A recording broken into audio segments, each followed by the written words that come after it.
I think we are live. Woo. All right, this is Juliana Tricolocina on Friday nights.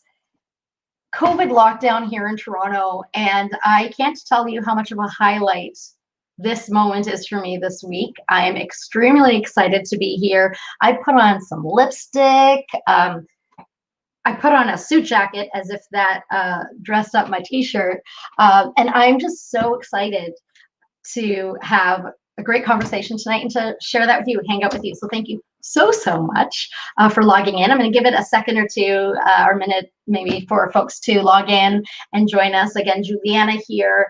I'm really excited to have these Friday night hangouts, you know, just smart conversations, dinner party style. Bring a drink, bring some snacks, and hang out with us. Chat, ask your questions, be part of this entire engagement. This is just as much for you as it is for me. The goal here really is to create connection at a time where so many of us don't have the luxury of connecting. So I really hope that you're able to join us tonight. And I am so excited to have my guest here with me. I'm going to introduce him on screen in a moment. Just a little bit of background. I met Titch, and I'll give a proper introduction in a moment. I met Titch just on LinkedIn, and I just love this. I love the fact that we're two people very far apart, you know, land-wise. We wouldn't necessarily have the opportunity to meet each other under, you know, former world circumstances, and here we are. We managed to meet each other on LinkedIn, connect, become friends, determine that we have something fun, interesting, exciting to talk about that we think can add value to others. And I'm so blessed by that opportunity. I cannot even begin to unpack how much of a blessing that is. And I just don't want to ever forget that, because I want to meet as many of you as possible. And I hope as many of you as possible get some fulfillment of tonight too. So I'm going to bring my friend aboard, and here we go. I'm going to add to stream. Hello, Titch. Hey, Juliana. Hey, everyone. How's it going? Awesome. Thank you so much for joining me. I want to try and pronounce your name, but I also don't want to embarrass myself. Can I just try with your last name and tell me if I completely am embarrassing myself? Yeah, sure. Go for it. Okay. All right.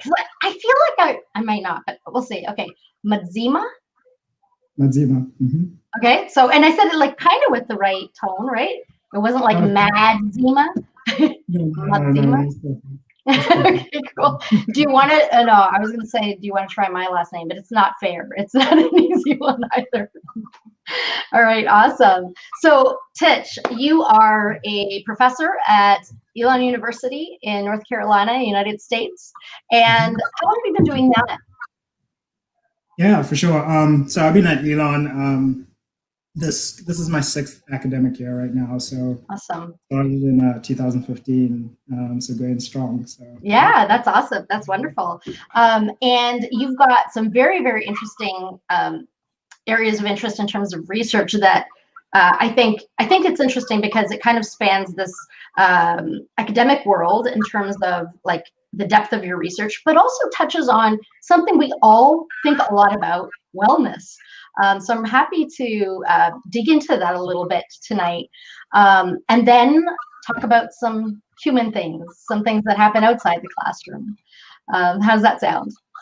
Sounds good. Sounds good. Yeah? Okay, awesome. I want to say a quick hello because we've got some people joining us and commenting already.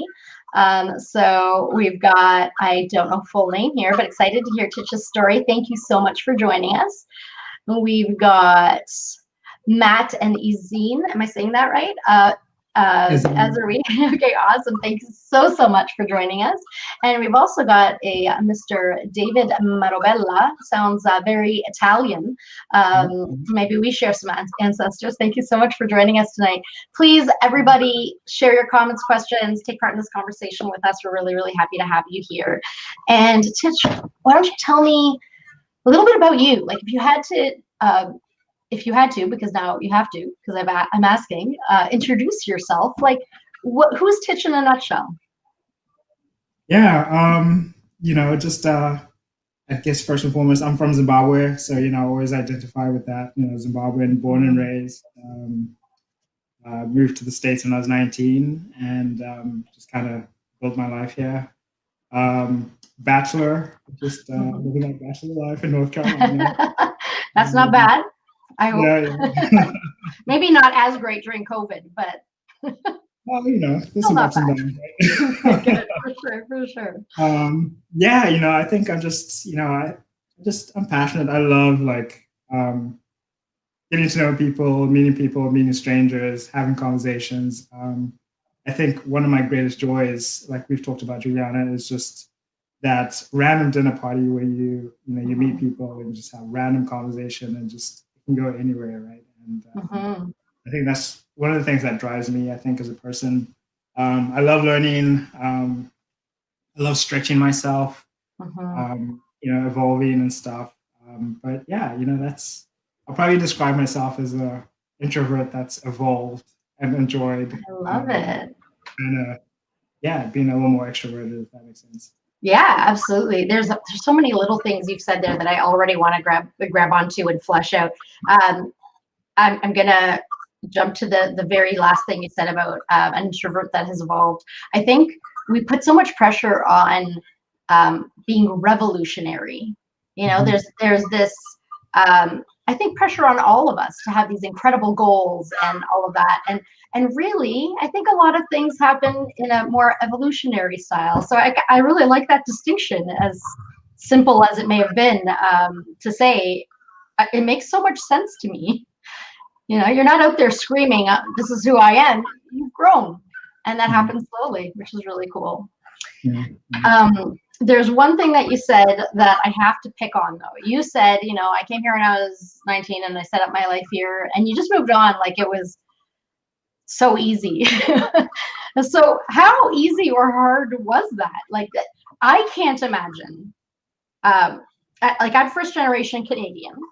I grew up speaking English and Italian, and I still could not imagine picking up my life and going to Italy at 20 years old and it being easy. I think that would be probably one of the greatest challenges of my life. So I wonder if you can tell us a bit about that.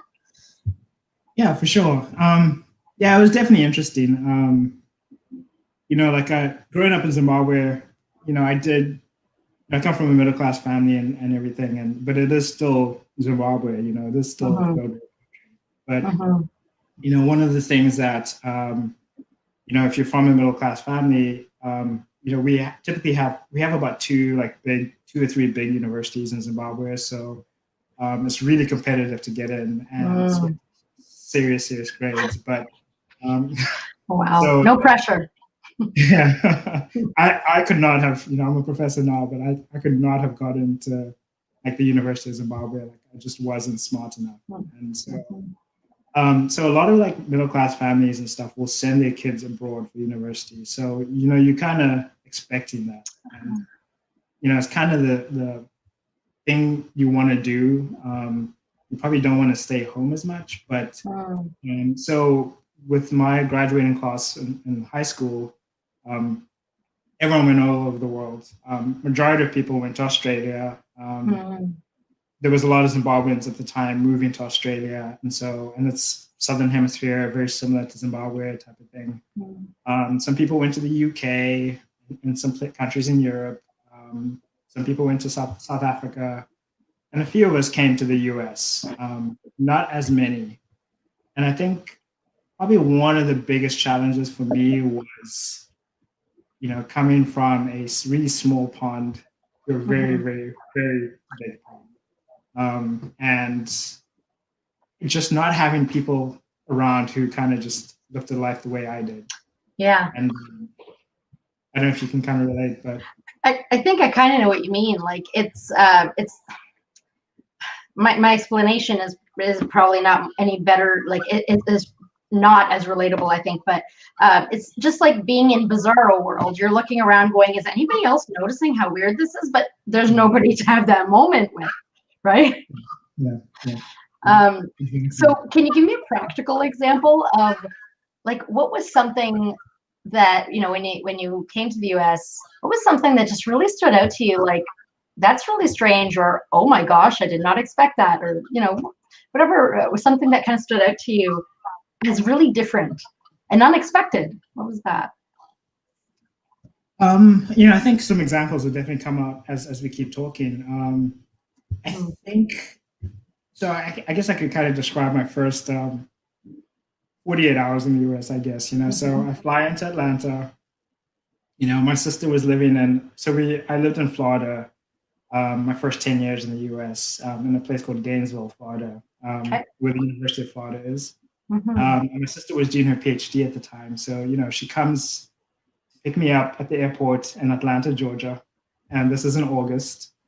And so I think the first shock was, you know, when you're in the airport, you're in AC.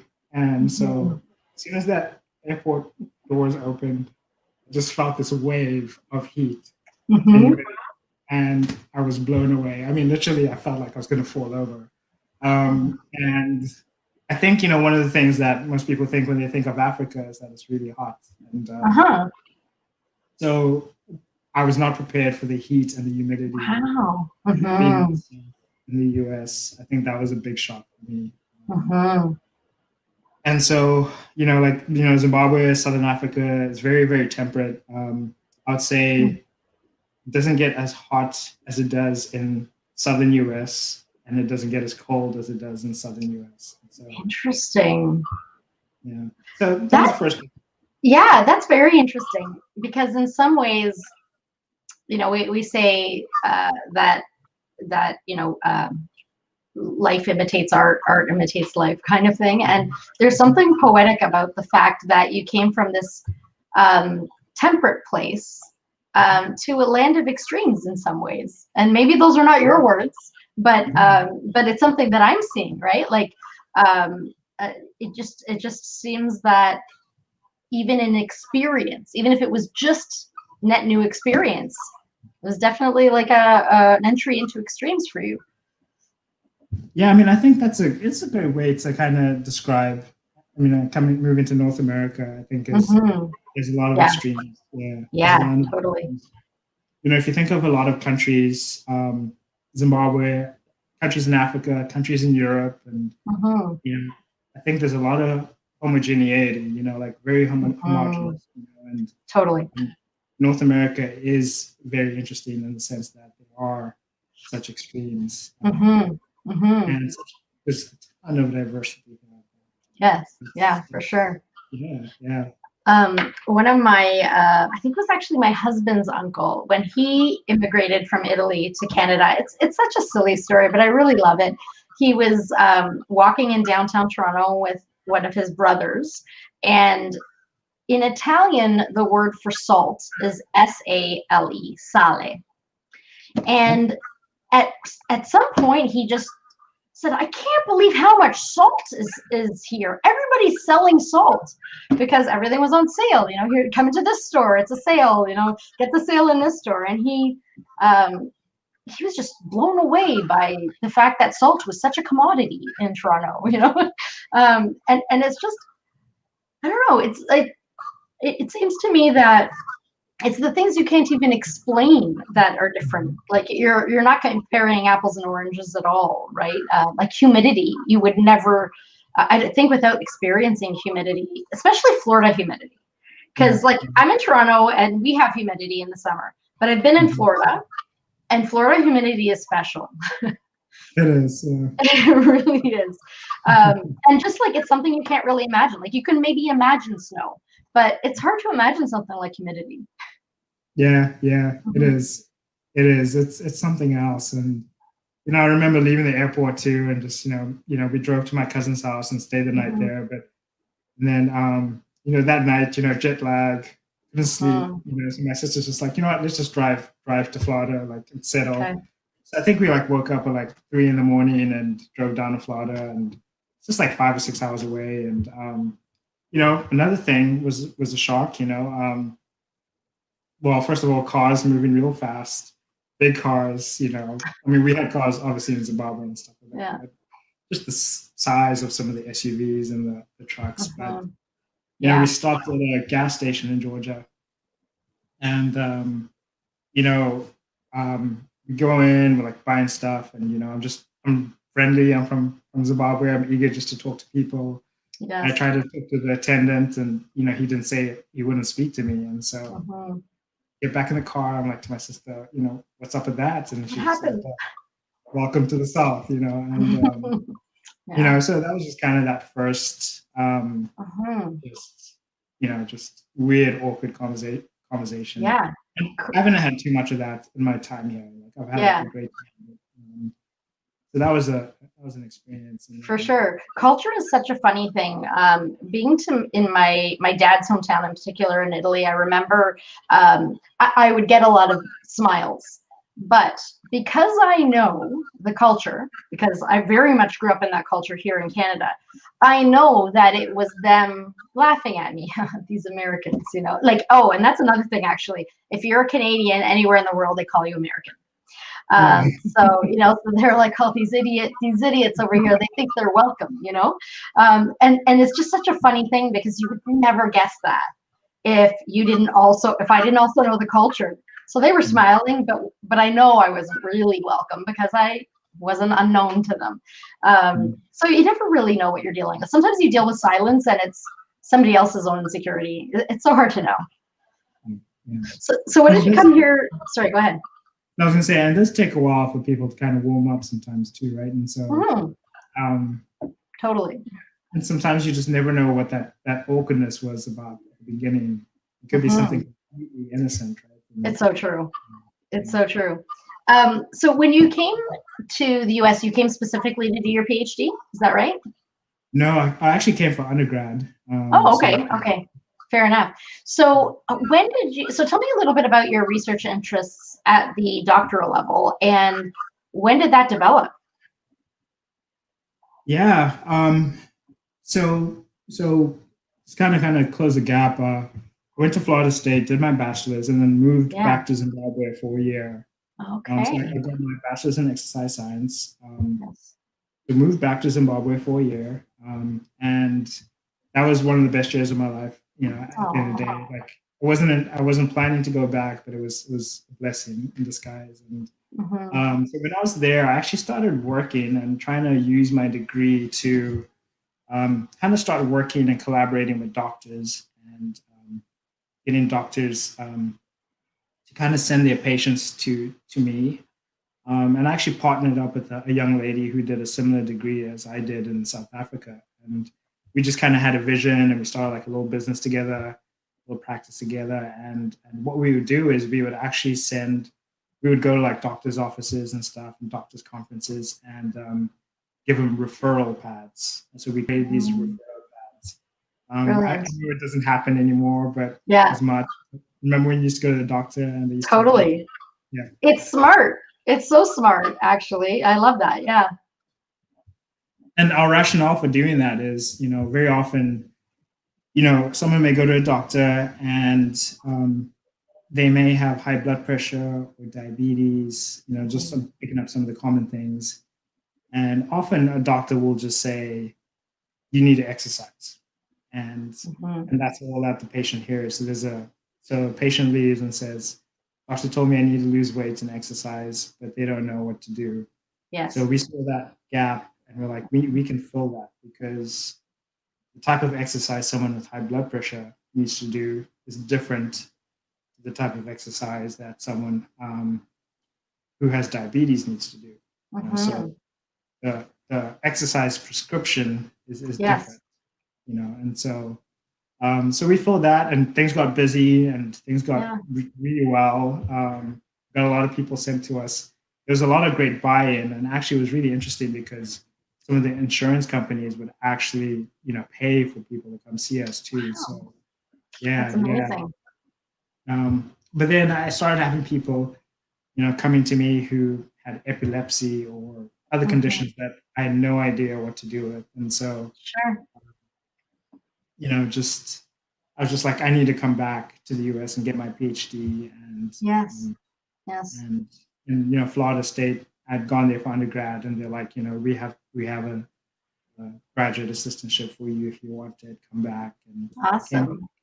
yeah, And you went back to study this topic deeper because you wanted to make sure you could provide assistance in those more unique circumstances? yeah. I really just wanted to Mhm. yeah, just expand my knowledge and just to know more. I think very often when you're doing an undergraduate degree, like your time in undergraduate is a mix of fun, Yeah, for sporting sure. events, Mhm. going to class and And thinking. and learning about yourself, like there's just a big curve Exactly, there. exactly. Actually, Mhm. I know you have a very interesting, because you're the first, right? You mentioned you were Mhm. Yeah, in your first family. woman in my family to attend university, and had to apply in secret. I shared that with you, Yeah. and break it to my family. I'm not sure if I said this to you before, but just as an example of how foreign the concept was, um, I remember in my first year coming home from classes. Um, I'd walk in the door, and my dad would say, "Oh, look who decided to come home," as if I had been out partying. Right? So, like, it really was a cultural curve. So, it's so interesting how you and I have had similar cultural moments of shock in such different situations. It's mind-boggling to me the connection that's there, even though we just have such different stories and paths. Yeah, yeah, yeah, Mhm. yeah. I'm going to quickly say hello to Kim Hey, Kim. Morris. Hey, Kim. Awesome. Thank you so much for your comment, Kim. We're excited to have your comments and have the conversation too. And we've also got Eileen. I'm very happy to host this live. Even happier that you're tuning in. So thank you so much. Okay. So how did you have a lot of choice to make? I'm assuming that when you wanted to figure out, how to dig deeper into that connection between exercise and wellness and more complex physical issues, there was probably, well, I don't know, was there a lot of choice to make, or had that already been studied a lot and you kind of had your choices made for you in terms of, where you could squeeze in? Yeah, no, that's a great question. So yeah, I mean, so typically, when you start, particularly here in the US, when you start a PhD, I think it's kind of like you kind of need to match up with the right mentor, Mm, the right huge. advisor, and Yes. that's probably the single most important thing you can do when Hmm. trying to pursue this path when you go for a PhD, because it's not so much the school you go to be Hmm. honest. It's not so much, you could be in South Dakota or Missouri or New York. Um, the mentor and the advisor you work with is so important. And I was so blessed to um, have matched my interests with a professor, Dr. Lynn Banton, at Florida State. And so she had started looking into um, using strength training, so weightlifting, as interventions for cancer survivors, particularly breast cancer. And so, Interesting. I have been a weightlifter all my life. I started lifting weights when I was 14. Uh, Hmm. done that all my life, and so it's something I was really passionate about, and so our interests really aligned. And she's just like, why don't you look at like prostate cancer, and so I started digging into Hmm. that, started really finding a passion with it, prostate and breast cancer, because Hmm. they're both cancers that they're hormone dependent. So meaning estrogen in women, Hmm. testosterone in men really can drive the growth of these cancers. Hmm. And they typically occur at um, in a much aggressive manner and at a younger age in Black people too. So, Interesting. mhm, yeah. So I didn't know that. yeah, and so I mean, and it affects everyone. I mean, I think Hmm. if you ask anyone, everyone's Hmm. been affected by cancer. Yeah, but Um, it really makes you scratch your head, I think.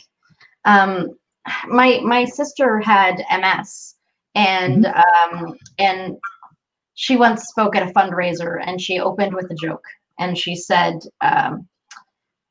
MS affects women twice as often as men, because anything men can do, women can do better. This was her joke, right? But it just, that kind of thing makes me scratch my head. How does that happen? Is that something that, like, is there a scientific explanation around that, or is that still really being, figured out? Yeah. No, I mean, I think there's a lot of work that's been done more and more to explain some of the differences between men and women.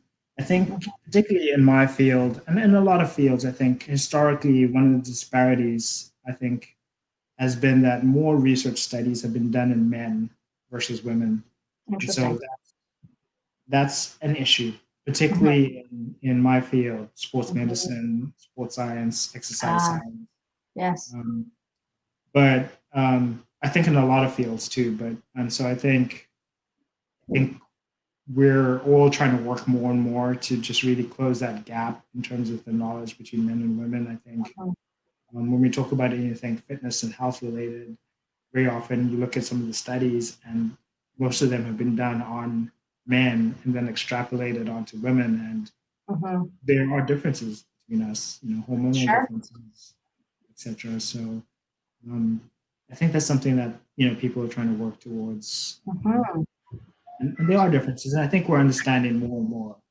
Yeah, I'm sure we are. And one of the things that is very exciting and interesting to me is I think there's just, well, obviously there's so much knowledge in the academic world, but I feel like it's quite untapped, in terms of how much of that gets to just the average person. I think probably the average person will hear about a study that is, a very hot study that, maybe the one soundbite finding is shared. And it's just, I would just really love to see more of that research make it to dinner tables. And I just want people to be more aware. And I have a friend who's an academic who says you can probably find a research study to say whatever you want. Like there's probably one for that. But I think that's also probably because there is so much difference, and really it's all just information to help you understand you. So it would be, I think it would just be awesome if we could bridge that gap. But it's a tough one. I think it would kind of require academics to learn marketing or something. It's like, now take your 800-page book and distill that to, no, executive summary is too long. We need 3 lines. It's tough. Yeah, I think more of us need to partner with people like you, and in strategic communications, and just learn how to communicate what we're finding. And it's kind of interesting you pointed that out too, because we all see the headlines. The problem is always with the media too, right? And just you see that article that says a glass of wine is the same as an hours of exercise, and you're just like, okay, let me just have that next glass of wine.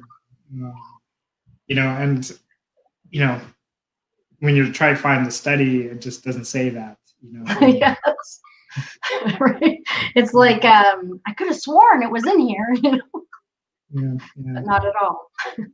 But I think things like Twitter has become a really, really big hub for academics to share their findings. I think it's really driving a lot with research dissemination in a very simple manner too, and collaborations too. I think Twitter. I think there's a lot of researchers that are on Instagram that create infographics and stuff to really simplify their research and finding. And I think it's really, I think that's an avenue. I think if more people can follow some researchers,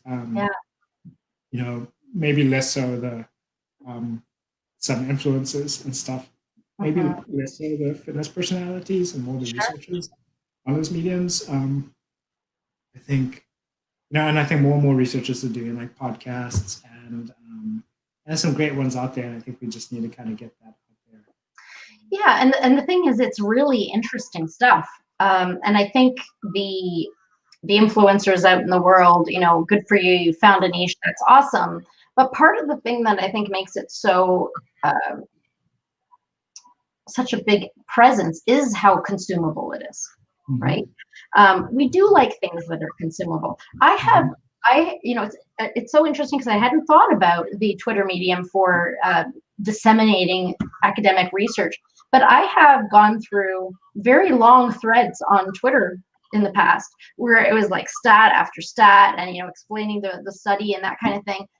And I kept scrolling and it was long, you know, but there's something about that bite-sized piece. If I saw the entire length of the post at the beginning, would I have read it? Maybe not. I don't know. But you know, there's something to be said about making things consumable, and it's so hard as an academic because everything comes with a caveat. How do you manage to say what's black and white? And I actually will say that I've had a bit of a challenge. Like I have a good number of friends that are academics, and I've reached out to a couple and said, you know what, I'm doing this thing. It would be great to talk with you on this show. And I have gotten multiple times now, well, you know, what are you looking for me to say definitively? Because things are still ongoing and I can't say anything definitively. And maybe that's a bit of a myth that I don't know if that's something that academics might need to overcome, that they're expected to have the answer. Maybe it's about sharing the journey. I don't know. What are your thoughts on that, if any? Yeah, that's a great way to kind of describe, I think, the struggle. You know, I think a lot of us struggle too with, like trying to, I guess, that pressure of trying to maybe make a definitive answer. But also, you know, I catch myself doing this all the time, and I try not to get into this like lecture mode, you know. And yes. I hate it, and I do it with my friends all the time. And as I'm doing it, I hear it and I hear it. And those of you on this call, I apologize for that when I do that. Oh, not at all. You're doing great. But, you know, I think you kind of just get used to get into that mode where, you know, you're always teaching students and stuff and kind of explain. And I think sometimes you forget to turn that off. You know, when you're with your friends or when you're trying to explain things with just someone who wants a simple answer.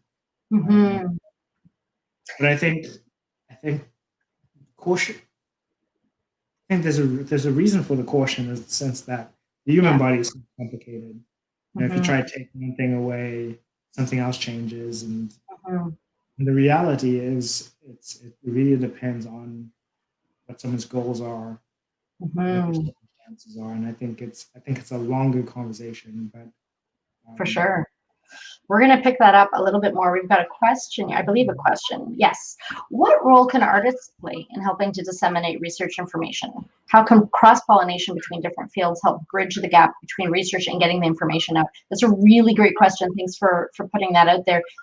Titch, what are your thoughts? Yeah, and that's one of my buddies, James Coyle. He's an amazing artist here in North Carolina. Really great art and stuff. And yeah, that is a solid question.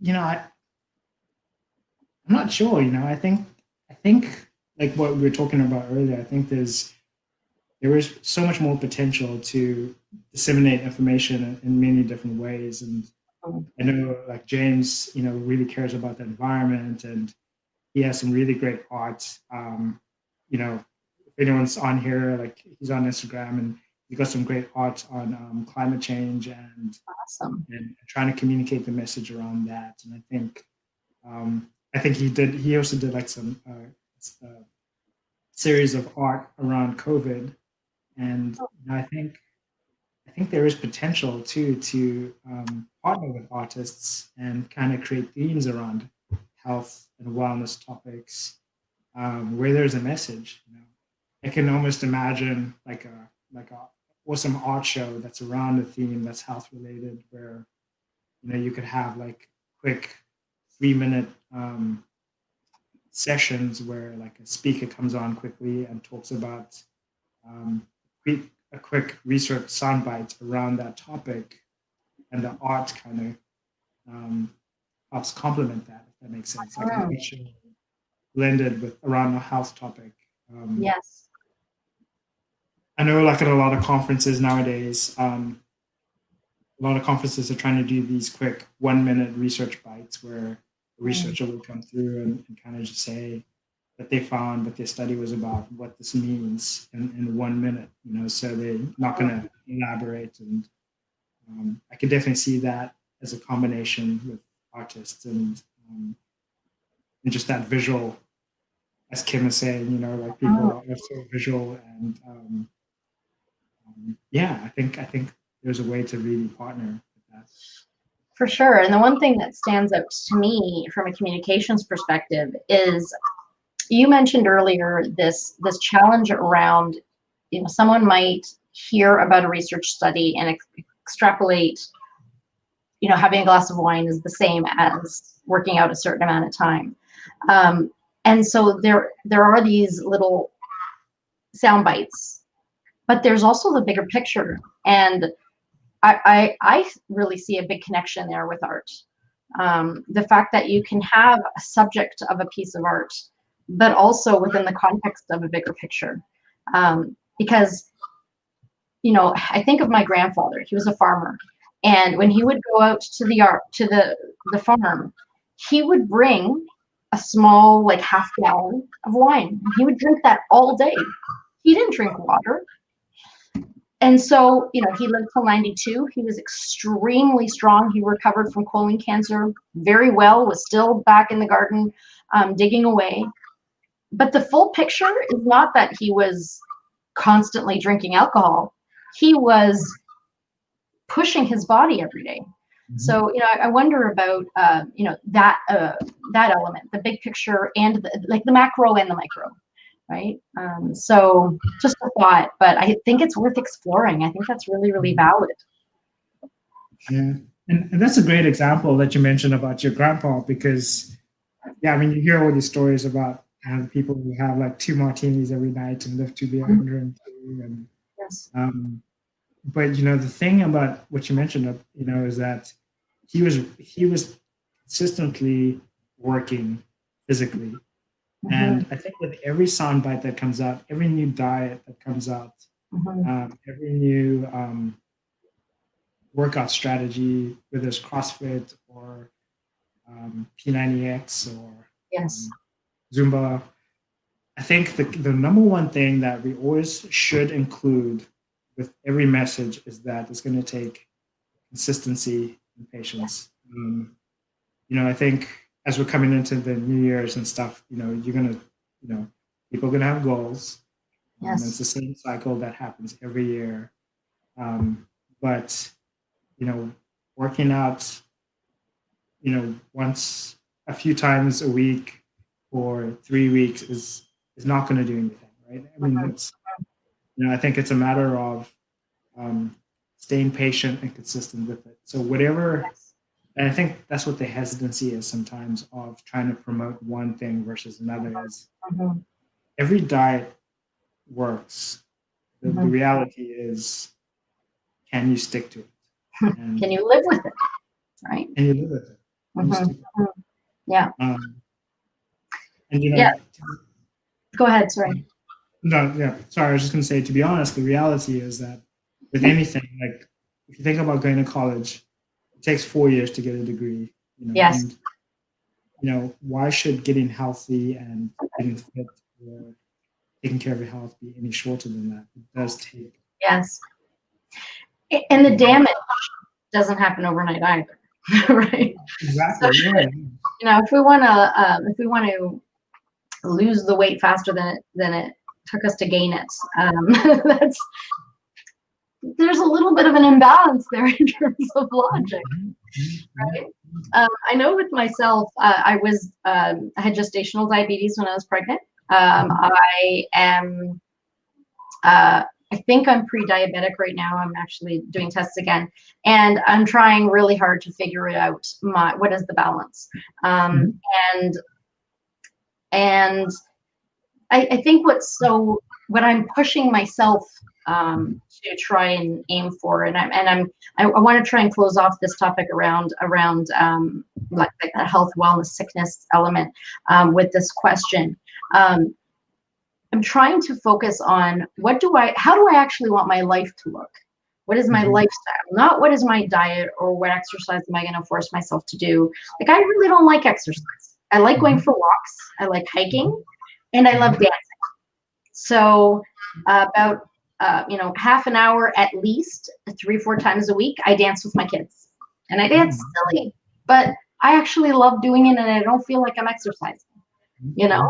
And food wise, I love my Italian food, and I can't have lasagna necessarily, but I'm going to have my eggplant parmesan, and I can still have the sauciness and the cheesiness. And I figure I have to pick fat or sugar. I can't have both, So for me, that, like, can I live with at peace is really important. And I wonder, especially based on what you were just saying about, January's around the corner and everyone's thinking about this, especially with all the, they talk about the freshman 15 with the COVID weight that everyone's talking about.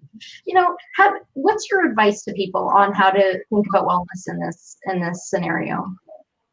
Yeah, for sure. Make tiny changes, it's not about going guns blazing and trying to overhaul things like habits. There have been so many habits books that have come out over the last 30 years and so on. And really the core message out of all of them is just makes tiny changes. Every day, the little changes we do can push us one way to another, right? And so, I think if it's someone who, it's a long game, I think, with everything in life, whether you're saving for retirement or, you're trying to learn a new skill, learning how to dance, which some of us need to learn how to do, whatever it is, it is a long game. And I think it's the same thing. Like, so, if you go out guns blazing and trying to change too much, it's just tough to sustain. And so, and I think, so what you're asking earlier about why I think people hesitate to give a definitive answer is that, particularly in the field that I'm in, is that a lot of the things that are come as a craze, like ketogenic or intermittent fasting or the Whole30 challenge and stuff, it's so restricted, and it's so tough to sustain that. And I think there's so much more that makes someone healthy than your weight, what you eat, and how much you exercise. I mean, your social support makes such a big impact. Your mental state of being, just your outlook in life. All those things affect whether you want to go out and go for a walk, or dance with your kids. So if you can just find ways to just do the things you love and do things in moderation and find a little thing that you can change. So if you have 3 glasses of wine at night, take it down to 2, try to get a little more, and just make little changes, and it really does compound, that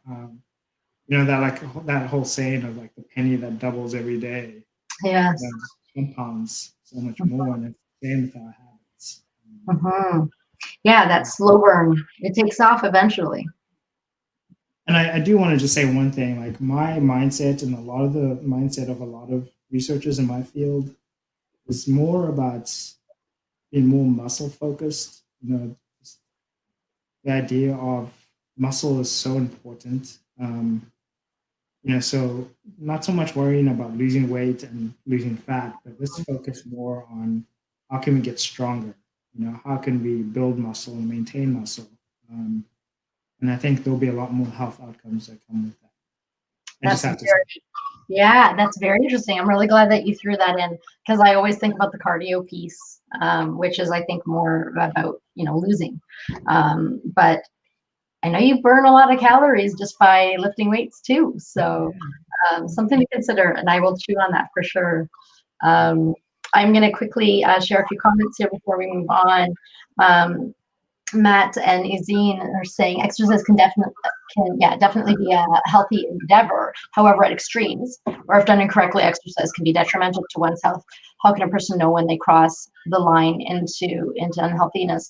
And I think if I can kind of jump back to something you said, you mentioned that something about the fact that essentially maintaining it. Like, the challenge with the extremes there is the maintenance piece. Mm-hmm. So is there more that you would add to that? Yeah. If you're, waking up feeling terrible, if you've been exercising so much, you're losing energy, or, you're getting depressed about it or obsessive about it, I think it's not good either. You can exercise too much. Same way, like, water is good for you, but you can drink too much water and it not be bad for your health. Yes. And so I think it's just moderation. Like, what can you maintain? Like, what can you literally do multiple times a week? And it really, really does compound, because what you're really doing is, the more you do it, you're changing yourself from the inside. You're changing the way your cells work and communicate and adapt. And it takes and then eventually it becomes normal. It just becomes part of your life. Muscle memory, right? Yeah, exactly. That's awesome. And then another comment here from Kim: foods obviously affect everyone differently. What is your recommendation to find out the least ideal foods for your individual body? Yeah.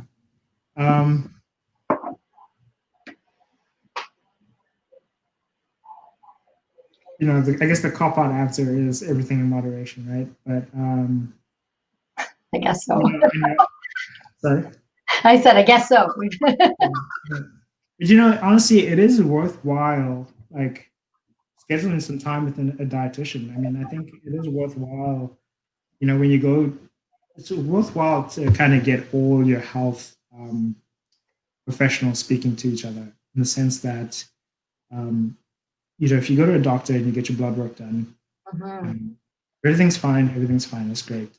But it doesn't hurt, meeting with a dietitian, and just kind of getting some feedback, because what you're going to find is a lot of dietitians will kind of be like, it's okay to have some ice cream, it's okay to have some sugar, it's okay to have some carbs, it's okay to, and you may spend a little money up front and a little time, but if you trust that knowledge from that professional, I think that could be the most worthwhile investment, because that can make a difference with how you live your life for the next 20 or 30 years. And I think it is worthwhile, just really finding a dietitian when it comes to food, a dietitian who's really credible, respected, and giving some feedback. It's interesting. I had in my first year of undergrad, I had a very strange experience. My gut would just suddenly not cope with foods that I, for my whole life, could eat. And I didn't really understand what was going on there. And I think it was a mix of things. Like, I ended up becoming lactose intolerant in that time, and I'm sure some of it was like I was leaving the Italian nest and going out into the world, and I'm sure that had a stress component. But there was this one point where I was really unhealthy, and I had just a hard time stomaching anything, literally. And I was working with a dietitian, and it was super helpful. And one of the things that was literally necessary in my situation was I kind of had to cut everything out for a little while and then add things in. And it is so strange, the quirks that I learned about myself, that like, there's just the strangest things, and people will say to me, that's not real. And I'm like, I'm just not even going to try it. I don't need to eat that right now. I don't need to feel sick, and I'm okay not eating it. So, so many things I think come down to self-awareness, but I always say this: self-awareness, it sounds so easy, and it's probably the hardest thing we'll ever have to try and achieve. So I really love the idea of going to an expert, somebody who does this for a living and can tell you your, um, like that thing that you've been telling yourself is bad. You've been putting that big X through in your mind. Um, that's probably not helping you. Just have a bite. Move on. It's not so scary.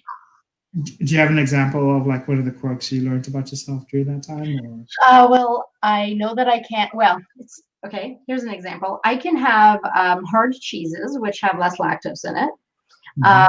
I can kind of cheat a little bit, but if I cheat on more than one thing in a day, I'm ruined. So if I have a chunk of Parmesan cheese, which is really a strong cheese and does not bother me usually, and also have a carbonated drink, I'm done. If I want to have a glass of wine, I definitely should not have onions on a pizza. Like just strange things, Yeah. I can usually push the limits on one thing, and so I choose, and it works. It's been working for years, which is great. Yeah. It's kind of interesting. It really affects a lot of us, whether you're active, even if you're active or not. I mean, I've gone through my GI stuff too, and I know a lot of friends and stuff have too, and it's just interesting. It's Mm-hmm. something you need to kind of figure out for yourself. Totally. Totally. We have another question here. So David is asking, is there an exercise that you would recommend for a beginner when it comes to weightlifting? That's a great question because you could probably, and I don't know, but I'm guessing you could easily hurt yourself by just, I'm just remembering I went skiing once and I had to wait an hour for my lesson. It was the first time I had ever gone skiing and I was by myself and I was bored. So I went to the top of the hill and I thought, I'll go down a few times. And I did what I saw on TV. I tucked my poles under my arms and I went down. I didn't stop until I was at the parking lot. Like it was not a safe speed for a beginner, okay? But that's what I had seen out there. So yeah, what are your thoughts to David's question about what's a good exercise for weightlifting for beginners? Yeah, I mean, I was going to say like I've had similar experiences with skiing too, so Skiing will get you every time. falling over, but you just you figure it out. And the reality is sometimes you need to get some proper coaching. Totally. So same thing, I think when it comes to beginner exercising, like if you have the means and you can, like it is worthwhile sitting down with someone and getting some idea on how to actually structure a workout, because there's a way to kind of plan it out to maximize your time. I would say when it comes to weightlifting, one of the key things we always say is that you want to train all your major muscle groups at least twice a week. So, you know, your chest, your shoulders, your quads, your hamstrings, your glutes, etc. So, sorry, there's a reason I'm going into this. So, I think finding someone who can kind of explain to you which exercises and machines can help you target those muscle groups, and then how to plan it in a week, I think is very important. But if someone is just trying to start out exercising, I think you cannot go wrong with some sort of a squat, whether it is with your body weight, with a medicine ball, whether it's with a barbell or a machine. I think a squat is a really solid exercise. Some sort of a pushing exercise with your upper body, so a push up, chest press, some sort of a dip or something, and then some sort of a pulling exercise, so like a pull up, a row, or something. If you can get those three and some combination of those three, that's crucial. And I think when it comes to weightlifting, there's a very, very important component in terms of getting results is what we call progressive overload, meaning that you have to, from week to week, make it more challenging in some way. Interesting. You need to change something every 1 or 2 weeks to increase that overload on your body. So, exercise is a this kind of relates to what's going on in the community right now, like with COVID and stuff. Exercise is a stressor on your body. And same way as a disease or an infection is a stress on your body, and it challenges your body to respond. So when we exercise regularly, we train our body to respond to stresses. And so, I think you'll hear like a lot of the health departments talk about it's really important right now with COVID and stuff to stay healthy and to exercise and stuff, is because exercise prepares you to fight that. And so you have to continuously add some of that stress on your body in some way, in a healthy, manageable way. So when it comes to weightlifting, the easiest way to do that is to increase the weight. So that's the easiest thing. And so just a common recommendation that I give to the cancer survivors I work with and beginners and stuff is, if your goal is to do 10 repetitions of an exercise, and if you do 10 comfortably, then you need to up that weight. You need to just make it more challenging, that it's tough to get to that 10. If that makes sense. I see. Yes, there's this awesome quote, I believe it's by the poet Robert Frost, that, let's see if I get it right, one's reach should exceed his grasp, or what's a heaven for? And it seems to be perfectly relevant here. I think it applies to everything, right? Yeah. It really does. But I honestly can't help but visualize it. Like, we have a jungle gym in the backyard, like a climbing dome for my kids. And my husband, at the beginning of the summer, I always ask my husband to do chin-ups for me, because I don't know, it makes my heart flutter. I like to watch him do chin-ups. So he said to me at the beginning of the summer, I challenge you to be able to do one chin-up by the end of the summer. And I didn't try it. I didn't practice every day or anything like that. But whenever I was out there with the kids, I would hang there and try my hardest, And I have to say that at the end of the summer, I was able to pull myself up maybe somewhere between an inch and 2. And I was really proud of that. Yeah. Because that was really hard. And hopefully that'll just, knowing me, it'll probably challenge me to do more next summer. So that's good. But yeah, literally, reaching for something is fun, and it needs to be fun, So yeah, I'm just thinking about, we've got one of those adaptable weight sets where it's 2 sets of bells that you can change the weights. And for years, I've just always been going down to the lowest one and doing my reps and telling myself, oh, good for me, I did it.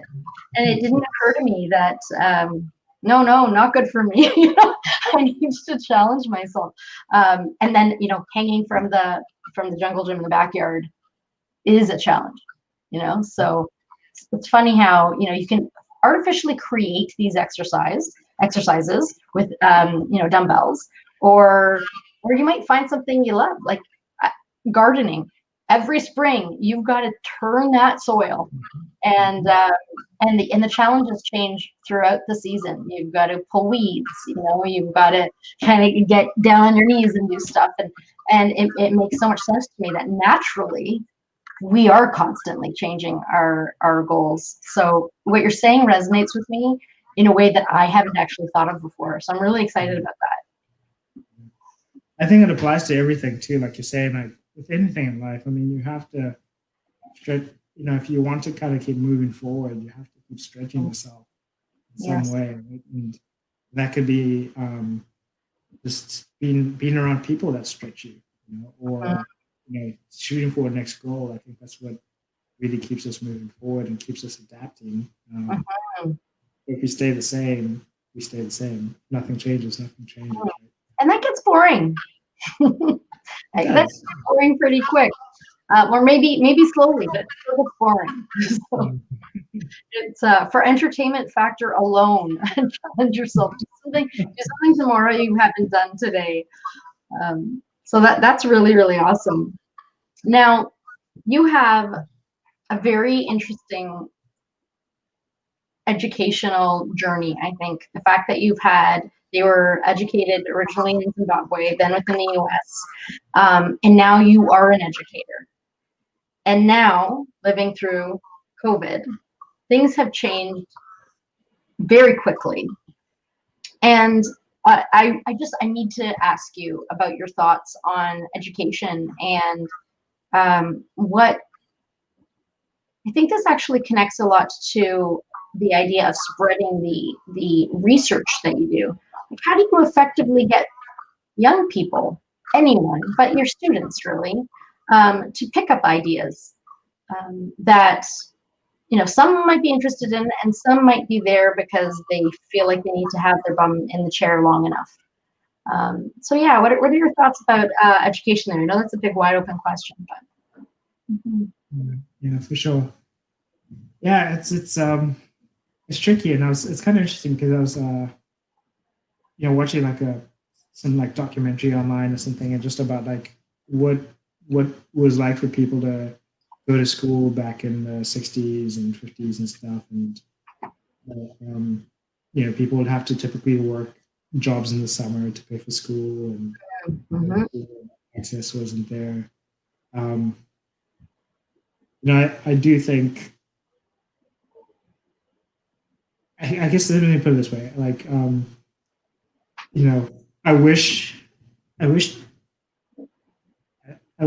people who were like you, who really wanted to go to school and forced to go to school, despite are the ones that went to school. And then, I think I wish there was a shift in the culture in the sense that people didn't necessarily feel they had to go to university to make a life for themselves. But I do think, though, the environment can be helpful for everyone, but there's a lot of stress that comes with that too, and I think it's something that needs to be kind of figured out. In the sense that. Sorry, continue. No, I was gonna say in the sense that I think some people feel a lot of pressure to pursue that path when they probably would want to pursue something like art and not have to go to a big university to do that, or private school to do that, or they want to pursue a trade, or they want to go into business and start a business of their own, and maybe they don't need to go to university for that, or they know why they want to go to university, and maybe sometimes taking a break between high school and starting college can be very beneficial too. Sorry, I cut you off. What were you going to say? Yeah, no, not at all.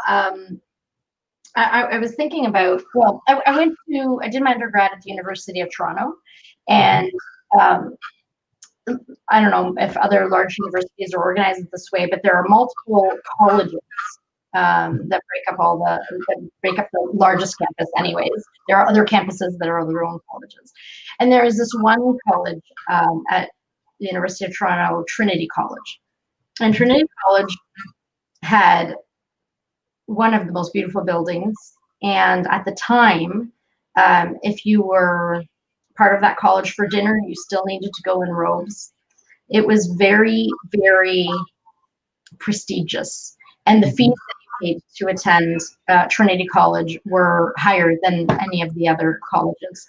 And I honestly had no idea. I didn't have anybody to ask when I was applying. My high school counselor, because I went to a Catholic high school, she automatically put me into the Catholic college. So I had no idea, And I remember talking to a girl who was about to head to dinner, and she's like, "Oh, I gotta go put on my robe," and she said something about and pretend I'm attending classes or something like that, and that really did floor me, because like we talked about it a little more, and she said, I have to be here.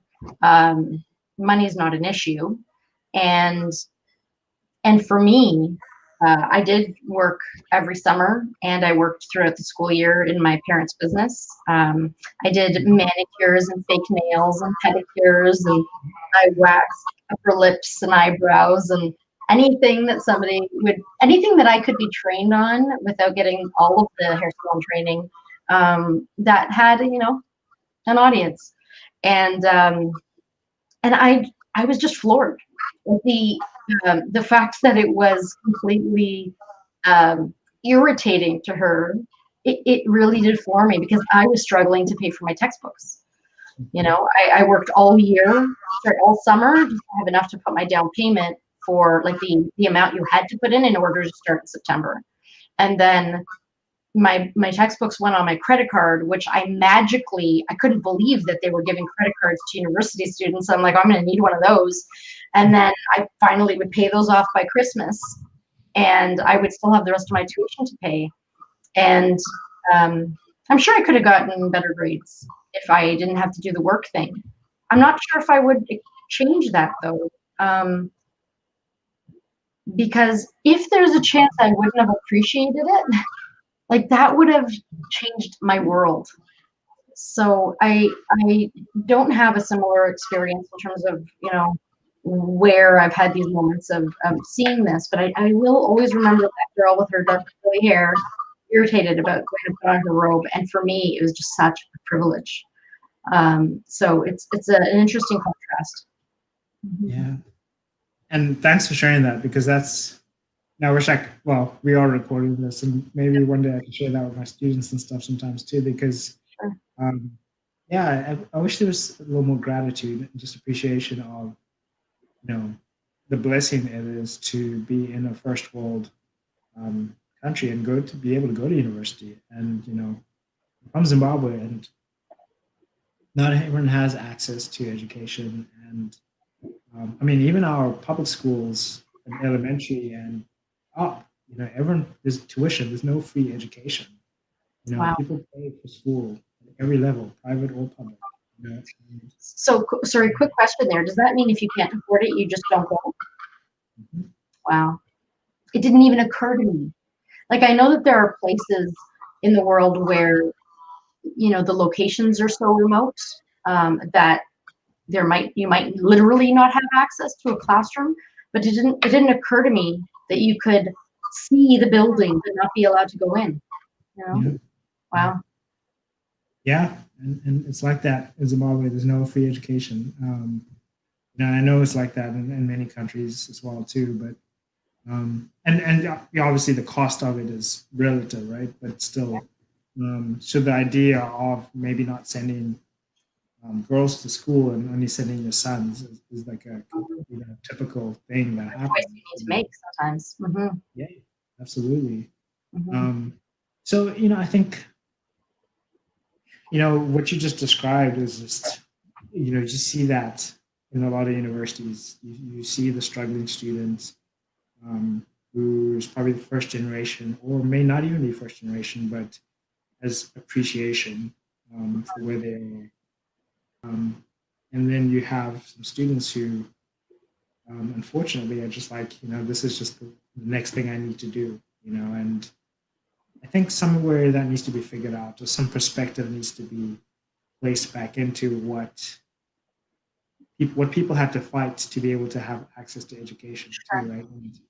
And, you know, for many, there's all over the world, women weren't allowed to go to university, and then also certain people of ethnic backgrounds weren't allowed to go to university. And so I think just some sort of perspective and remembering that it is a privilege. Mm-hmm. You know, it's a mutual privilege. You know, it's a privilege for us to have young minds that we can Totally. You know, who are going to change things. We're going to create new vaccines and stuff. But I think but it's also a privilege for students to be able to have access to this, whether it's through their shared own grit and determination to make it, like yourself, or through the blessing of some family support. Now I remember, like, I worked. I mean, I got it when I flew and landed in the U.S.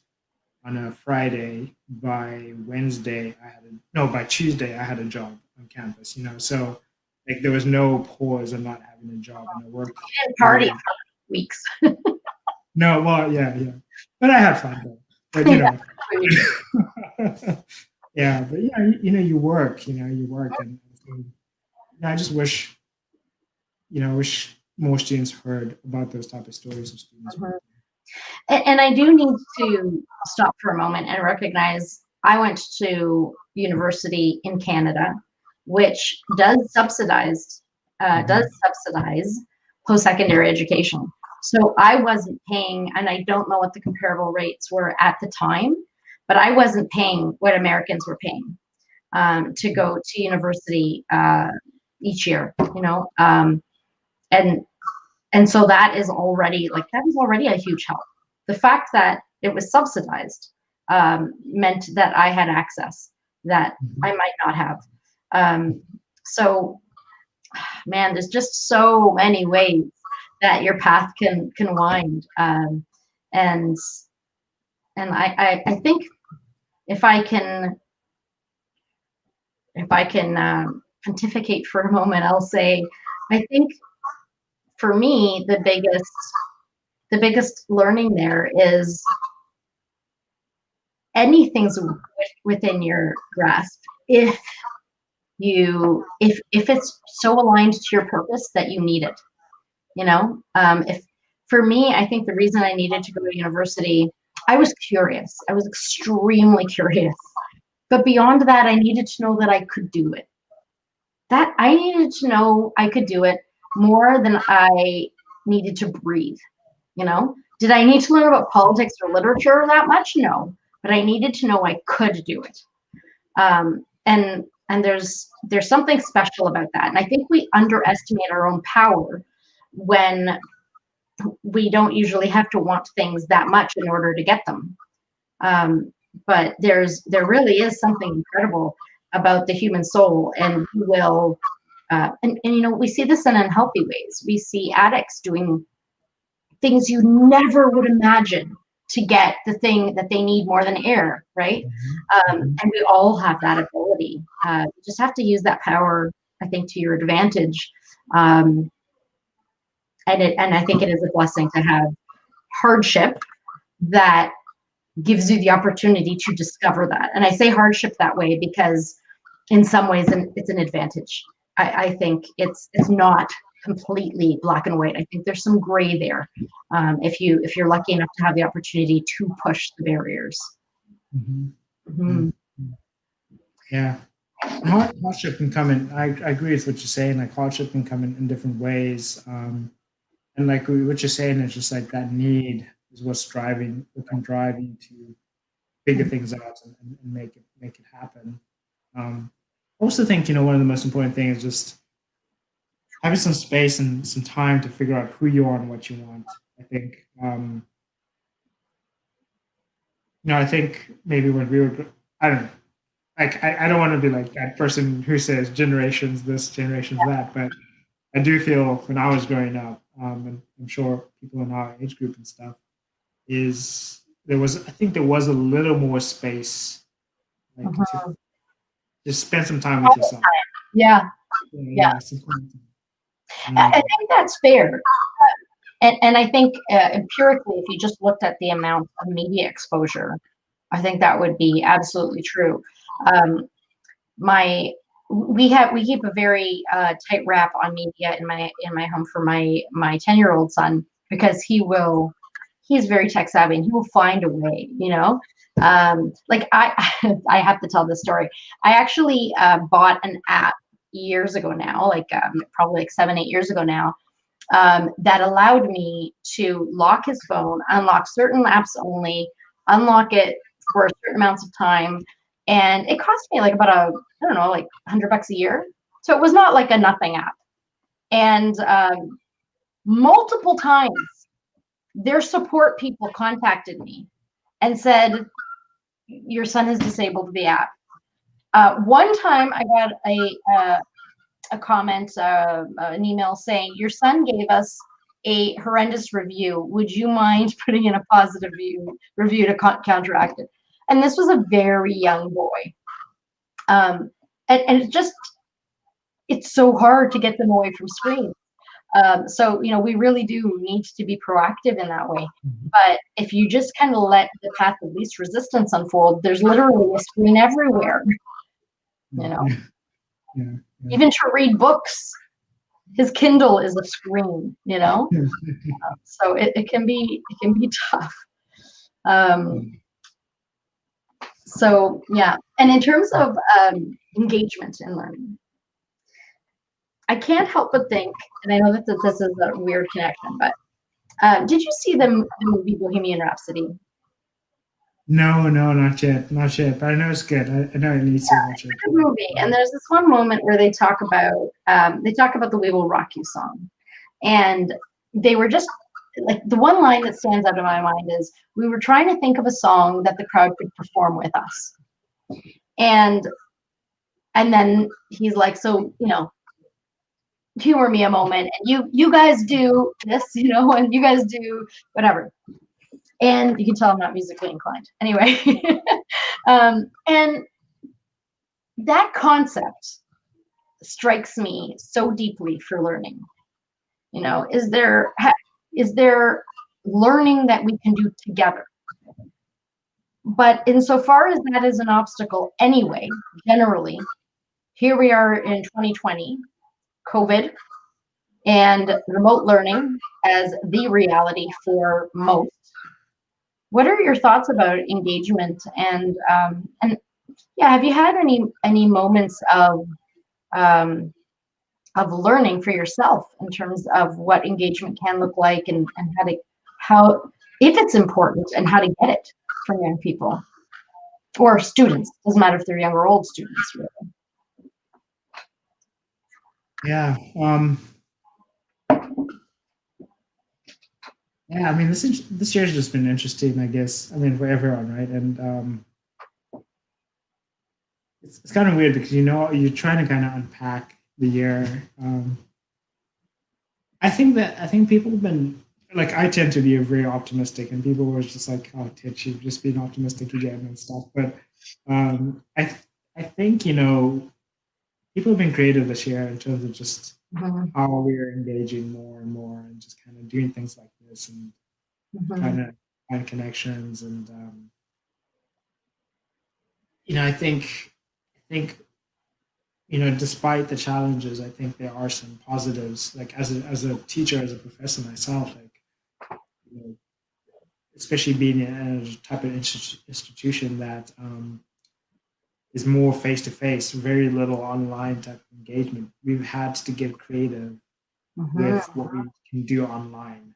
And to be honest, it's going to make us better teachers, and it's going to help us streamline a lot going forward, in the sense that, recording more lectures and doing things and splitting things up, and organizing our online stuff, that makes it easier for us as well as for our students. And I think we've been forced to do that, and because of the pandemic. But I think a lot of companies are figuring out how to kind of increase engagement, in this environment. And I think we're being forced to be innovative. And so, I mean, when there's a challenge, I think it's pretty cool that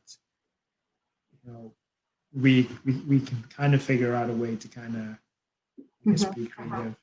It's just, there's no real answer to that. Yeah, I totally get it. But I think you make a good point. Necessity breeds invention, right? And I think for a lot of us, we could never have solved certain problems that weren't there for us before.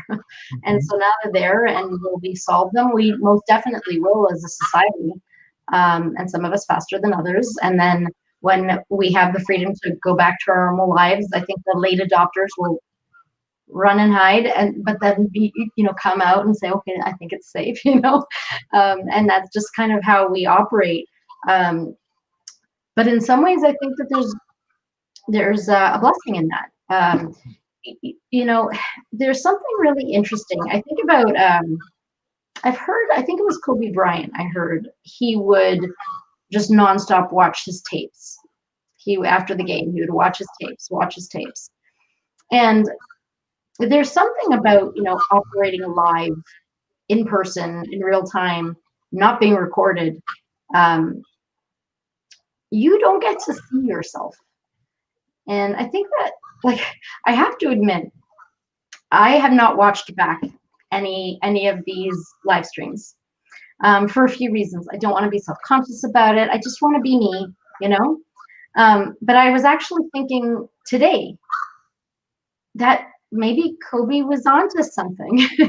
And maybe to be better, I need to watch myself, and I need to say, in that moment, your energy was dipping, or I can tell you were distracted, or whatever it might have been. How can I improve if I can't see myself? And maybe for me, maybe that's the greatest takeaway that I get from. I honestly would not have started doing these if it wasn't for COVID. I wouldn't have. And this is a huge blessing in my life. And maybe this will make me a better speaker and a better communicator and all of that. And again, necessity breeds invention. So, maybe there's some blessing kind of hidden in there, because there are people all over the world that if I can help, support, reach, all of that, I don't want geography to stand in the way. So I better get darn good at this medium, right? Yeah, So yeah. yeah, I think there's all kinds of interesting nuances that we will unpack as this Absolutely. unfolds. Mm-hmm. Absolutely. Absolutely. And I think we'll come out better for it in many ways. For sure. Um, There's another topic very closely related to learning that I believe is a passion of yours, but we haven't had a chance to talk much about, so I don't really know very much about your views on this. But I want to ask you about mentorship. And I think mentorship might mean different things to different people. I think sometimes someone might say, um, he's my mentor, she's my mentor, and the mentor doesn't actually know that they have a mentee. So let's start with that. Mentorship, I know that this is an important piece of just the human puzzle to you. Can you define that for us a little bit? Give us some context. Yeah, absolutely. I think a mentor is, someone who can give you perspective. Mm-hmm. It's someone who, and that perspective may be something you want to hear and something you may not want to hear. But I think it's someone you've trusted to give you that perspective, and it's your choice to do what you want to do with that. So a boss may not necessarily be a mentor, but they can be. But I think it's interesting what you mentioned though too about someone saying this person's my mentor and that mentor not realizing that. I think one of the most important things when you identify someone you want to mentor you to actually ask them formally to mentor you. So obvious, and yet I know, like I have asked people to be my mentor, and I've been turned down. Yeah, yeah. And then I've had people who I've considered my mentors who I've never asked, and probably because I didn't want to be turned down. Like it didn't bother me all that much when I was turned down, but maybe because I wasn't all that invested either. Maybe that was engineered on purpose. Maybe I picked somebody that it would be okay if they said no. But yeah, there's I don't know. It's a little bit of a balancing act. That self-advocacy piece is tough. Mm-hmm. Mm-hmm. Yeah, no, you're right, and one of the things, part of the reason why it's so important to ask someone formally is because, to be honest, once you have a mentor, once you ask someone to mentor you formally, or once someone really becomes your mentor and they agree to be a mentor, to be honest, they're with you for life. They are someone, even if you don't seek mentorship from them on a regular basis, they are someone who's going to be in your corner. Yes. For life. There's someone who's going to be on your side. So, as a mentor, you do need to be careful who you decide to mentor. But also, as a mentee, you need to ask. You need to be careful who you ask to mentor you. They have to. They have to have the fruit on the tree for whatever you want them to mentor you on. And I think one of the main things is you have to value and appreciate them. I think.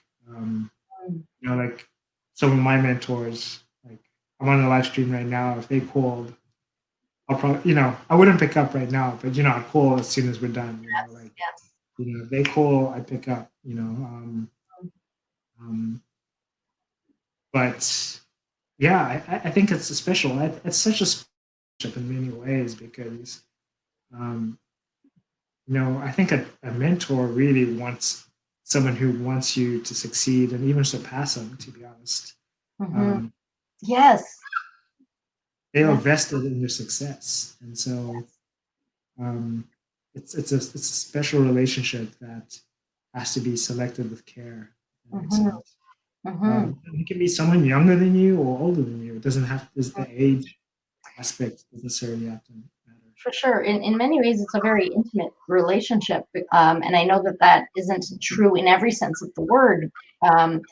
You might never go into emotional stuff, but in terms of purpose, your sense of who you are, self-definition, self-determination, drive, all of that, it seems like a very vulnerable relationship. And I might make very weird connections, but I can't help but see a bit of common ground here. The work that you do with wellness and cancer research, especially around prostate cancer, this is a very vulnerable thing. And a lot of men are not comfortable admitting this, asking for help, even going to the doctor to get tested when something doesn't feel right. And I think that this mentorship piece, we often think about the world, the business world, as I think a lot of people think of the business world as dominated by men. But if I think about mentors or mentees, I would imagine that men are probably way less comfortable asking for help than women might be. And so, yeah, it's a strange connection, and I don't know if it's a connection that you would even make yourself, but I can't help but see this unique vulnerability piece there with men specifically. Yeah, that's so true about the going to the doctor thing is a classic thing with men. And yeah, I think as men we do struggle to be vulnerable and to seek to submit to someone else, and to submit to someone else's perspective. I think it's a long conversation to get to that point. I think it may be longer for men and for women. I think so. I look back. First of all, like all my bosses have been women, so I've got some great like mentorship from women I've worked with who've been my bosses. My PhD advisor, she's one of the best mentors I've ever had. Not because she was my professor, but because we really over time built a really strong relationship. I mean, I call her mom these days, and but it definitely took me years to get to that. It definitely takes some time to get to that. But where was I going with this thought? I was going to say, I think it's a long conversation. I think with when I started at my job at Elon as a new professor, young and stuff, and someone said, you should probably get a mentor and ask them to mentor you formally. And I did ask a senior colleague to mentor me. And, but it did take a couple of years to kind of really build that relationship. And then there was a time we carpooled together for 2 years, to work and stuff. And that really broke down more and more doors and stuff. It's something that I think both sides need to be patient about because it does take time to build that relationship. But on the flip side, as a mentee, I think we also got to be careful whether you're a man or woman is like not to view your mentor as someone you just unload stuff on, yes. Your mentor at work is not necessarily going to be the mentor that you're going to talk about your relationship issues with necessarily. Yes. Yeah, I think it's a two-way street in terms of being patient with each other. I don't know. What about you? Tell me about some of the mentors you had. It's really interesting. I think I don't think I've ever had a formal mentor, somebody who I've asked and has agreed. I think I've had people that I've put in an honorary position, and I think I've learned a lot. Sometimes like a little bit from each person, and I kind of graduate and move on and attach myself to someone else and try and get, you know, their wisdom. But I do have an interesting relationship with this gentleman that I worked with a number of years back. And I think he sort of adopted me as a mentor. And it's very interesting because there was one day where I was pregnant. I had rushed to the hospital because I was having some issues, and he needed something. And he called and called and called, and I wasn't able to answer. And it caused a little bit of a, I won't say a fight, but it was a tension, you know. And what's so interesting to me is that in spite of that, in spite of the fact that there isn't anything else connecting us, there isn't a specific, we're not working together or anything like that, to this day, if he calls me for help, there's something in me. He's like my baby, you know? It's strange, you know, and it was like the simplest things that I think set up that relationship. He didn't work for me originally. He worked for somebody completely different. I had no interaction with him at all. But I'm one of those people who will roll up my sleeves and do whatever. So if it means, like, I don't know, washing the carpet, you know, that I'll do that, you know. And one day he saw me laying down under the desks in one of our meeting rooms, and I was trying to clean up a bunch of cables. It was very dusty, and I was trying to clean some cables because we had guests coming in to run an event, and I was just trying to fix up the way that it looked.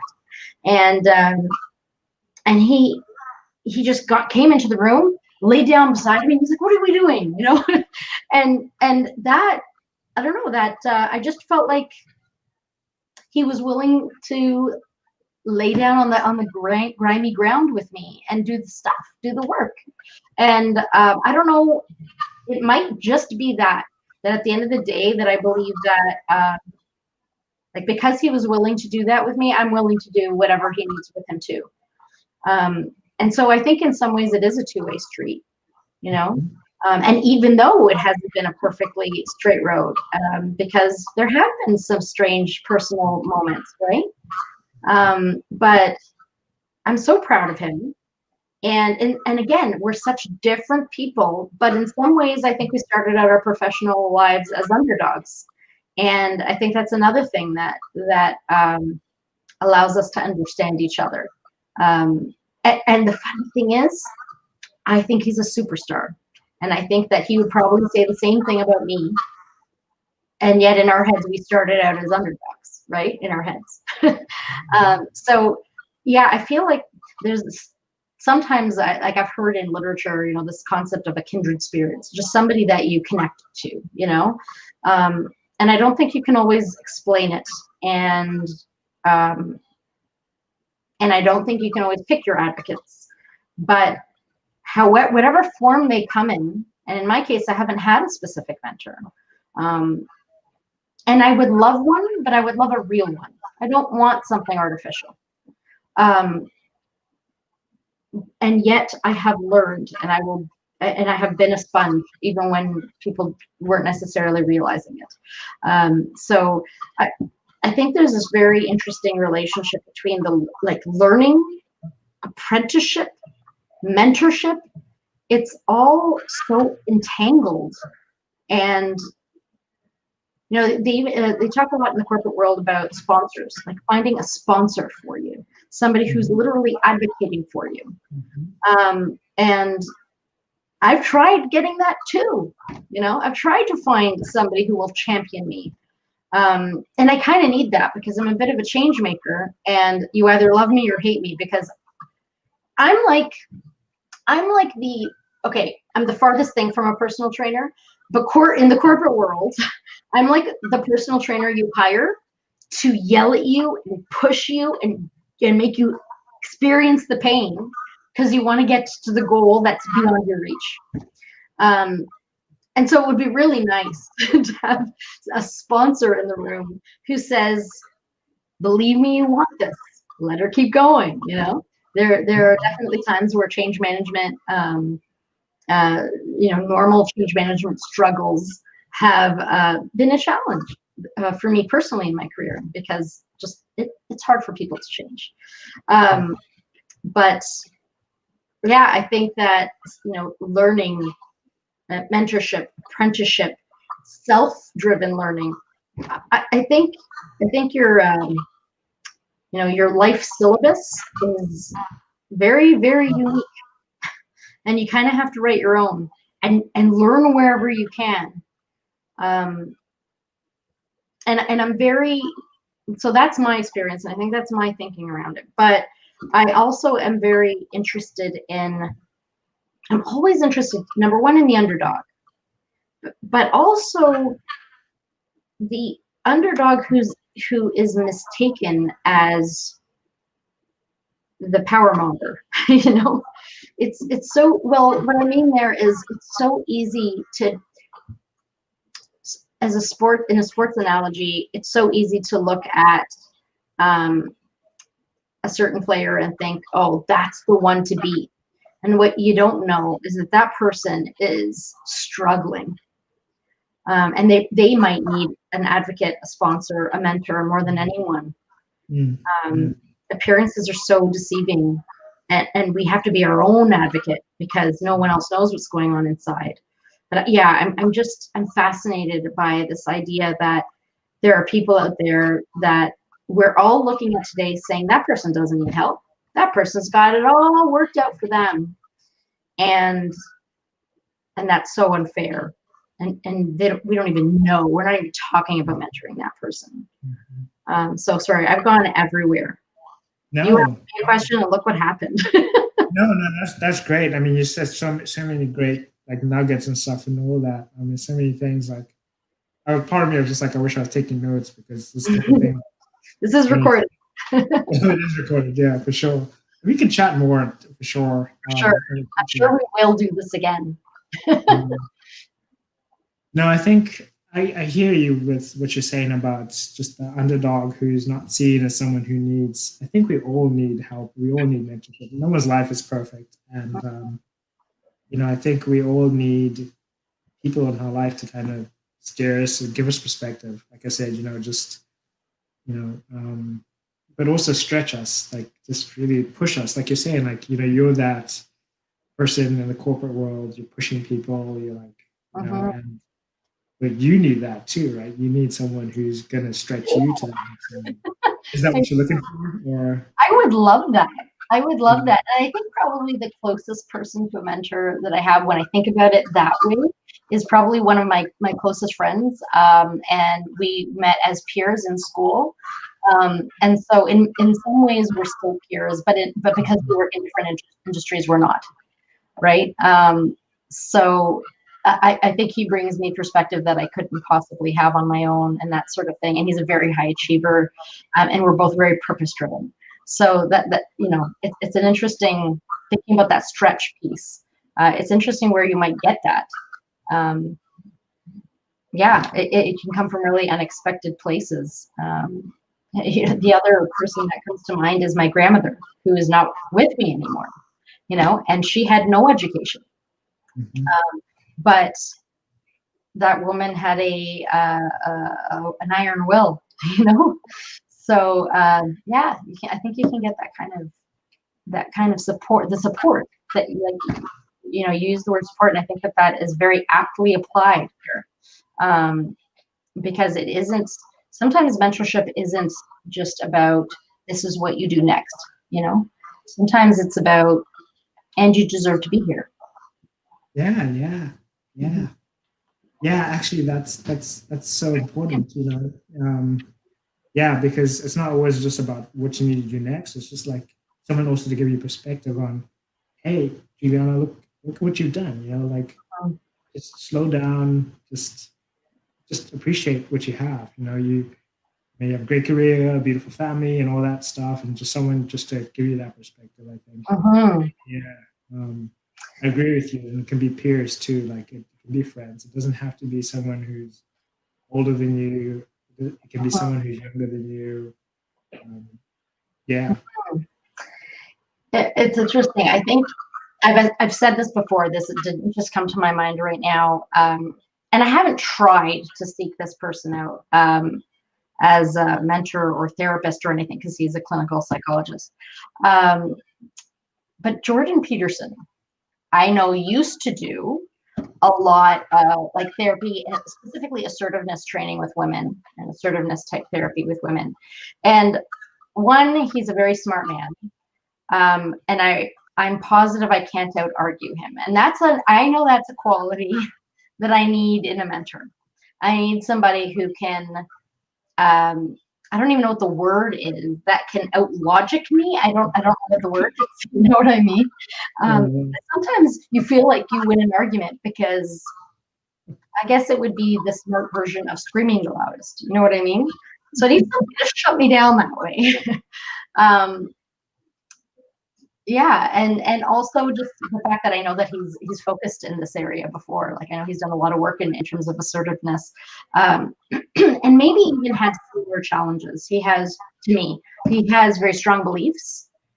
He's the bull in the china shop, trying to say something that he believes in, you know, and I think sometimes it doesn't matter how he says it; it's still heard a different way. Like I've heard him say some very logical things that are completely in the moment interpreted in a very different way.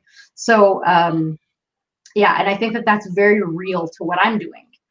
When I go into an organization to help them grow, or when I work with an individual to help them grow or fix something that is deeply problematic around communications,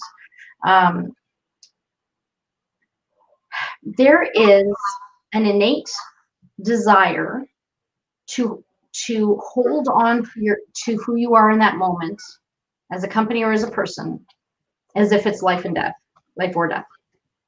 As if you're wrong, you're dead. And it's so illogical. Like if you can step outside and if you could step outside yourself and look at the moment and say, it's just a color, who cares? You know what I mean? Or it's just who cares if we put the signature this way in the email? Or, you know, that's how silly it seems when you are able to have that objectivity. But it's so personal. It's attached to who we are, or value. And I get it. I truly, truly get it. Because we do something for a long time the same way because we believe it's right. And changing doesn't mean it's wrong. It just means we're graduated. Yeah, and that's hard. That's so hard. Yeah, it is. And so you're a change management. Is that what you do? Change management? I do marketing, and I go into. It really depends what you want to call it, but I go into organizations that I believe have high potential, like really high potential, and value align with me culturally, because it's like it's hard to. That's my son arriving home. He's probably going to push the button a few more times. It's hard to make substantive changes without it getting personal. And so there's a huge change management aspect, right? And it doesn't, look, a company that's high potential in my mind hasn't been doing things wrong, obviously, but I want to get them to, double or triple the revenue in 2 to 3 years. And that's not easy. And that requires a lot of introspective, looking at what you've done right and wrong, and what you could do better. So yeah, like I'm such a social person. I hope that it's hard to imagine someone disliking me. But at the end of a 3-year stint with the company where I'm doing this work, people are very happy to see me go. Not everybody. Some people are very sad to see me go, but some people are very done, and my intentions are all good. And we agreed at the beginning what the goals were, but it's a lot of change. Change is hard. Change is tough. Yeah, it's tough. Mm-hmm. Yeah, I guess you have to give some of that tough love too, right? Like just that. Yeah. Changes tough.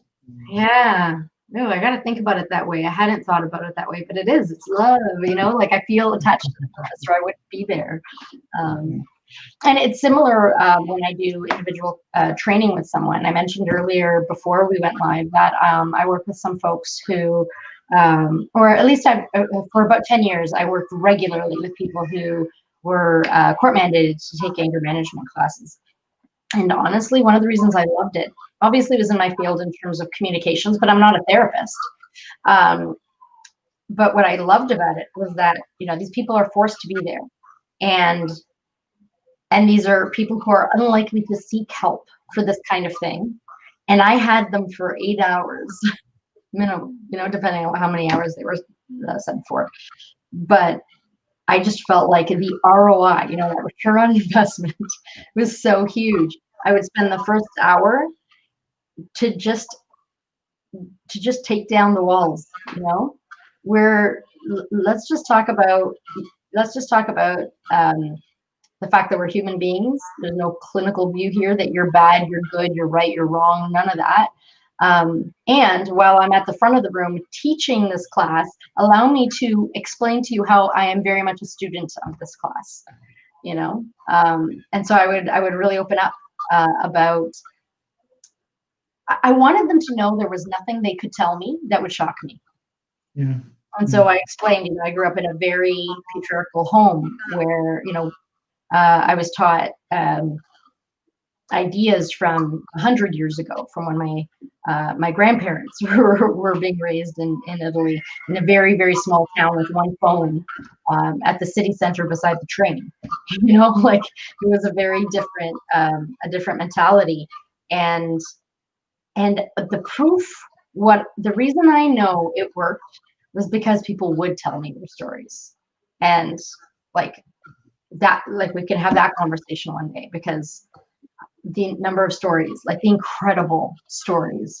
If I've ever done anything that's gone viral, it was, I responded to a question on Quora about, I don't even remember what the question was, to be honest, but I responded with a story from one of my anger management classes.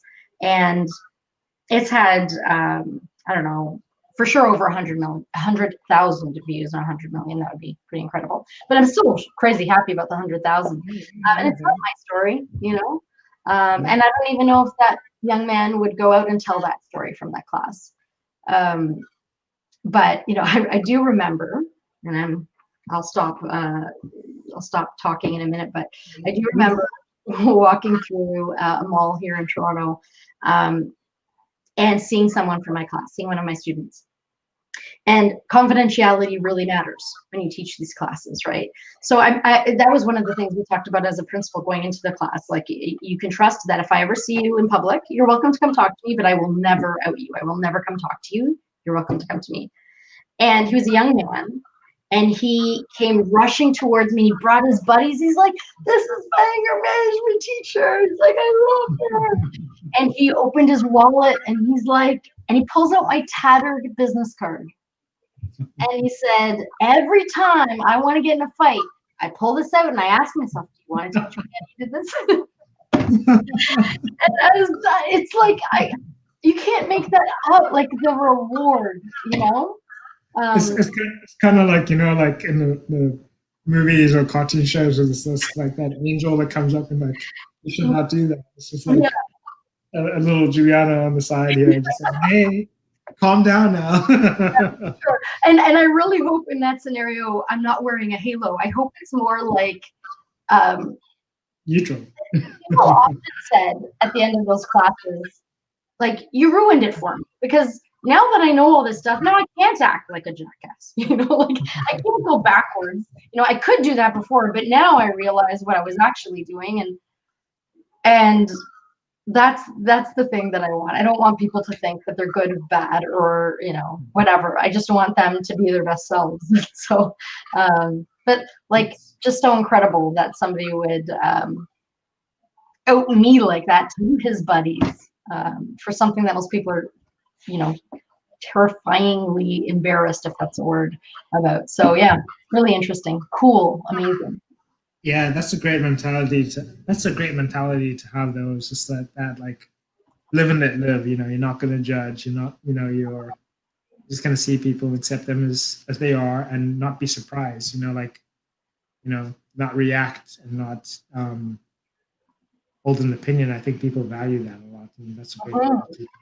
So Yeah, and I really, really mean it. Like there was one guy in my anger management class one day who was a baker, and I followed him on Instagram for a while, and then I saw this amazing Spider-Man cake, and I drove out about an hour. I ordered it for my son's birthday, and I drove out about an hour to get it. And he made it for me, and it was expensive. And I'm pretty sure people would have thought I was nuts if they knew that I was serving cake from an anger management client at my son's birthday, right? Like all stereotypes, but it was a great cake. It was an yeah, awesome cake, you know? yeah, And he was just a guy that happened to need that at the time. And I'm just a girl who happened to learn these skills. So I don't know that we're all that different. yeah. No, we're not. Mm-hmm. Not. I think we all have so many different layers to ourselves, though. You know, like we all have different layers, and so it's no one's morally superior than anyone else. You know, I think we all have different layers to ourselves that are acceptable and not acceptable sometimes. Yeah. So I want to, and I think I hope you and I will have an opportunity to have this kind of conversation again, because I think we can really, I think we could continue to dig deep for a while. But I want to, start to bring this to a conclusion. And um, one of the things that struck me when we spoke the first time, and continues to strike me today, there is this piece about you. And it's not just because you are intentional with your language and that sort of thing, and temperate with your tone, because I think those things are true. But I think there is I put on my psychic hat. I think there's a desire in you, without judgment, to know yourself. Would you say that's true? Mm-hmm. Yeah. Yeah. And I think that actually there's an event that happened that really sparked that for me. So when I was 17, so I think probably one of my greatest mentors was one of my friends who was just a peer in school. And it was a Tuesday afternoon in March in 2003 where we were standing by a pond at school.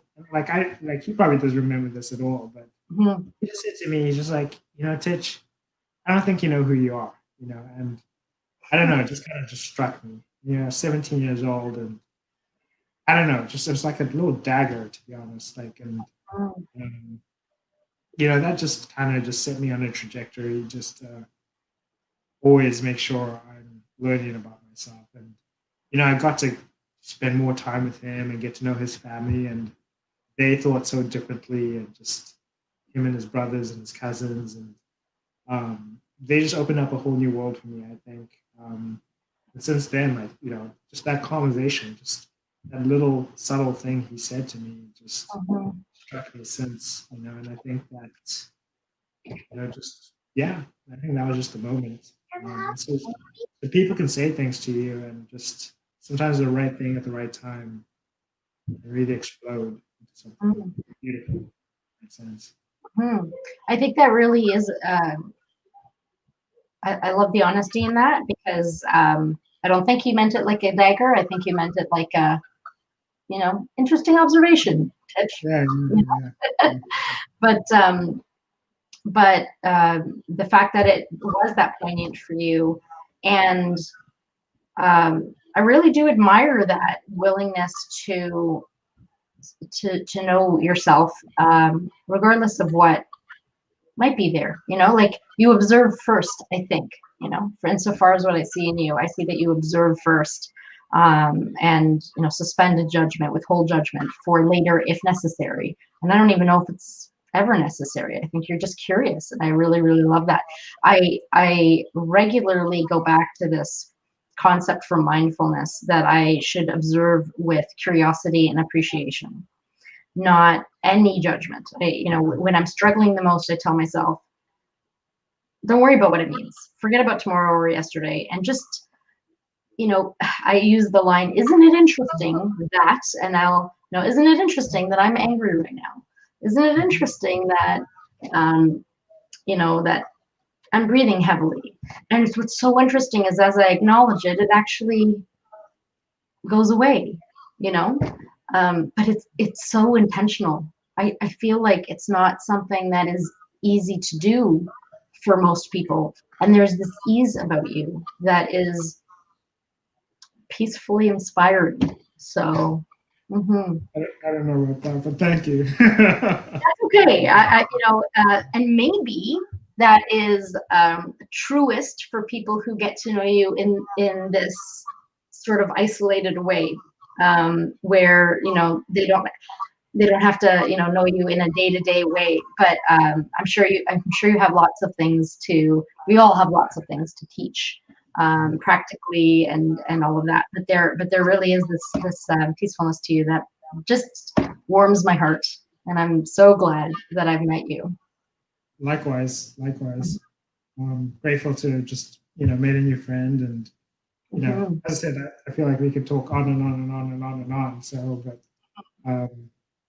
hopefully we continue this conversation at some point. Yeah, for sure. We will definitely stay in touch. I want to know about any new research you're doing or any new life revelations. And I also really appreciate that you ask me questions too. And I'm not saying that because I'm trying to other people, you should be asking me questions too. But it really is a two-way flow, and I appreciate it. No, likewise. Thanks for having me. It's been fun. A nice fun. Yeah. Thanks for everyone who plugged in and asked questions. Dave, Kim. Yeah, we had a lot. We have multiple Davids here. Kim, Matt, Zine, Eileen, and James. I didn't know his first name because it wasn't shown up there. So thank you so much for everyone who came out tonight, and the viewers that are still with us.